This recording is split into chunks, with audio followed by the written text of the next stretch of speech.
It's my pleasure and privilege to introduce Rob Santos. So Robert Santos, as many of you know, really needs no introduction, but he is the 26th director of the U.S. Census Bureau. His career spans more than 40 years in survey research, statistical design and analysis, and executive level management. He previously served for 15 years as vice president and chief methodologist at the Urban Institute and directed its statistical methods group.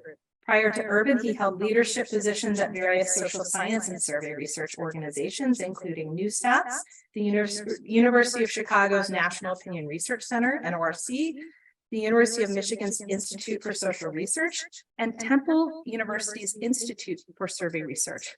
He's also served in 2021 as the president of the American Statistical Association and in 2014 as the president of the American Association of Public Opinion Research, and has received many awards and honors. He holds a bachelor's degree in mathematics from Trinity University in San Antonio and a master's degree in statistics from the University of Michigan at Ann Arbor.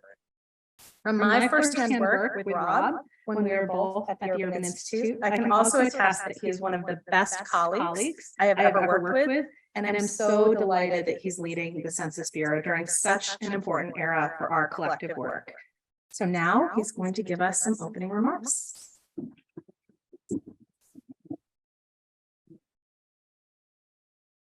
Thank you, Diana, and good morning to everyone. My crown achievement, in all of the bio stuff, though, is that I'm a live music photographer. And I've actually written some remarks that tie data collection to music. So someday I'll give that one. I gave it at South by Southwest, so that was good.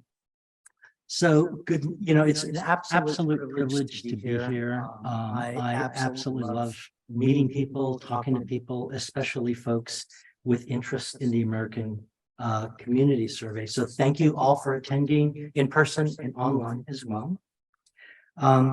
So we're all data nerds, right? I just want to take a moment and kind of soak up the vibes that we have in our collective enjoyment and fulfillment in being able to use the rich data that ACS has to offer. So I feel it. I hope you can too. So, and I said it at my confirmation, and I'll say it again here. The ACS is an absolute national treasure. It tells us who we are as a nation, and especially in all of our rich diversity. It's, as you know, the largest household survey that the Census Bureau administers, and its data is used to allocate literally billions of dollars in federal funding across the decade. There's really nothing else like it.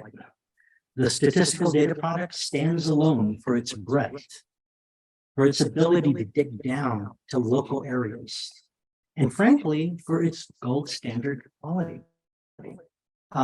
It's found use in just about all aspects of public policy, as you'll see later in this conference.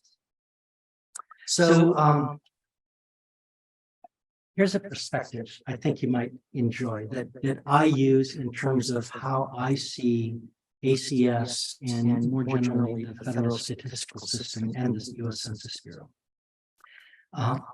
Excuse me. I see the U.S. Census Bureau, like all federal statistical agencies, as operating at the juncture of mathematical sciences, the social sciences, and society. Mathematical sciences, including statistics, economics, computer and data sciences, they're frequently used to produce data into compact data products and statistical estimates, right? The social sciences, they offer frameworks to develop measures, constructs like poverty, or methods for fostering survey participation by using things like social psychology, sociology, demography, and so forth. And then there's society. As you know, we're in the midst of a technological and global renaissance. Everyone's talking about it. Society's rapidly evolving before our very eyes. We're changing the way we communicate with each other. We're increasing our reliance on data and new technology. We're witnessing changes to our social networks, how we play, how we work, and even how we live our day-to-day lives. All of this impacts how we do our work at the U.S. Census Bureau, including the ACS. Now, here's what happens when you when the Census Bureau happens to operate at this juncture of those three things. Solutions to statistical problems are no longer a matter of just optimizing squared error loss, calculating margin of error, or p-value. We also must incorporate social and even ethical factors. Social factors can include different groups of stakeholders with competing needs based on their own use cases. Sound familiar? Or laws that require confidentiality and protection of privacy. Sound familiar? Or public trust that can affect the extent to which quality data can be obtained through public participation in our censuses and surveys, right? Or even the availability of administrative records that can alleviate the need to solicit at least some data elements directly from individuals or businesses. You know, it's really quite fascinating when you think about it. We're faced with having to think differently if we wish to achieve our mission. We have a need for new insights, new approaches, creative solutions, a different way of thinking about how we do our work. So what are we doing? Well, we're going through a transformation and modernization initiative. We're moving from this legacy approach of that relies on solicitation from people and businesses asking for data, and they provide it. And we're actually flipping that model on its head. Under our new vision in a 21st century Census Bureau, we embrace a single enterprise operation that uses common platforms to capture, process, and deliver data products. It features a data lake that ingests all sources of data, from administrative records to from public and third-party sources to survey and census data. All these data sources will be linked to offer new, powerful, and unique data tools and statistical products. The necessary systems for this are already well under development. But a true transformation cannot occur unless our staff, the entirety of our staff, similarly undertake their own personal transformation through a culture change.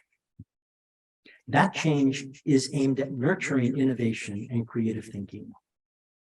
And that comes from infusing the principles of diversity, equity, and inclusion into our core values of scientific integrity, objectivity, transparency, and independence. And then using those in our daily work, our day-to-day work, and using them to guide our decision-making. Doing this leads to better science, better designs, better methods, more accurate and relevant data. And while inclusivity is necessary within the over 10,000 staff we have at the Bureau, it also applies externally. That's why I've devoted much time laying the groundwork to create continuous ongoing community engagement across our country in its broadest sense. We, the Census Bureau, have met with numerous scientific and government associations. We've conducted listening sessions with stakeholders representing both communities and data users. Throughout these engagements, we've listened carefully, we've strengthened existing ties, and we've built new relationships. And I must say that the experience has been profound. But here's my bottom line. We've learned that it takes a community of the whole to maintain a fully functioning and successful federal statistical agency. It's only through this partnership, this working together, externally and internally, that we can actually achieve our mission. We need to seek and act on feedback from stakeholders, partners, and the public.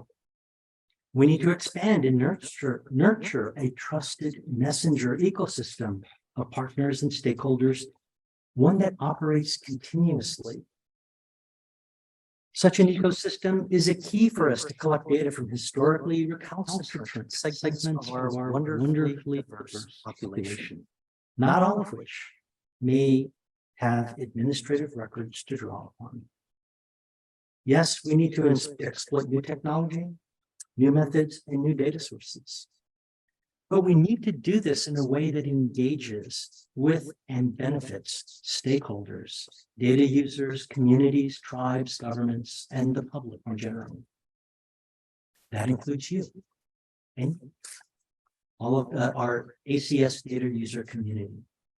And it necessarily includes underserved communities, communities of color, rural populations, tribes, all the people who pose measurement and participation challenges to all of our data collections, including the ACS.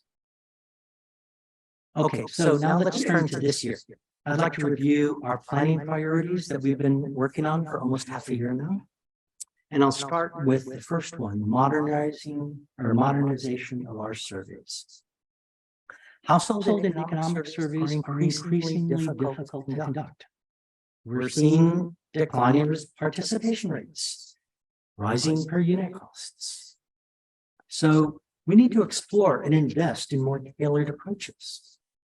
We'll be modernizing our data collection operation by exploring alternative data sources to supplement survey data, use blended data approaches, and the expansion of AI to ease the burden of data collection. The second priority is administrative records enumeration. So I don't know if you've read the report, but the 2020 post-enumeration survey suggested with its results that the accuracy of responses using administrative records for enumeration exceeded, the quality of that exceeded those responses provided by proxy interview. We need to exploit that. We'll be focusing on expanding administrative data sources and conducting research to improve decennial census coverage and quality. In fact, we just put out a technical memorandum on this. Research will guide us to where administrative records are most effectively used, including among the historically undercounted populations. Another area of priority is external engagement. As I said earlier, we need this community of the whole approach to accomplish our mission. And the net must be cast broadly and involve a two-way flow of information, of ideas, suggestions, concerns, and feedback. We'll continue to developing data tools and products tailored to different user communities. And we'll review and facilitate access to data from our federal research data centers, as well as the nascent National Statistical Data Service. We'll strengthen ties with tribes on a nation-to-nation basis and conduct outreach to communities that have concentrations of historically undercounted populations. Partnerships will be leveraged with university partnerships, including HBCUs and minority-serving institutions. And of course, engagement also requires an enhanced strategic communications plan that's continuous. Besides external engagement, we will have complementary efforts with internal engagement as well. Engage our staff at all levels. Our career staff naturally are our most valued asset. We'll continue our efforts to enhance the work culture of the Census Bureau.